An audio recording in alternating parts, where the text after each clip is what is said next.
நெருக்கம்ன்ற ஒரு வார்த்தை எப்பவுமே நம்ம குடும்பத்தில் ஏதோ ஒரு சூழ்நிலை வந்துக்கிட்டே இருக்கும்.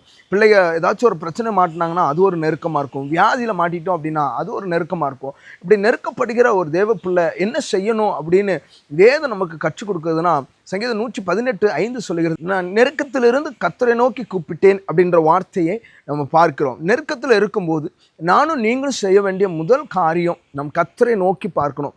அது எந்த நெருக்கமாக இருக்கட்டும், நம்ம பிள்ளைங்க தவறு செஞ்சுட்டாங்க, இல்லை நம்ம குடும்பத்தில் ஒரு பெரிய ஒரு இழப்பு வருது, பெரிய ஒரு அவதூறான ஒரு பேர் வரப்போகுது, நாங்கள் ரொம்ப நெருக்கப்படுகிறோம் அப்படின்னா, நீங்கள் நெருக்கத்தில் முதல்ல நீங்கள் தேட வேண்டிய மனிதர்கள் யார் அப்படின்னா ஆண்டவராகிய இயேசு கிறிஸ்து. அவர் நோக்கி கூப்பிடுகிற அந்த வேளையில் அவர் செவி சாய்க்கிறவராக இருக்கிறார். நம்மளை அந்த நெருக்கத்திலிருந்து விசாலமான ஒரு இடத்திற்கு கர்த்தர் கொண்டு போகிறார்.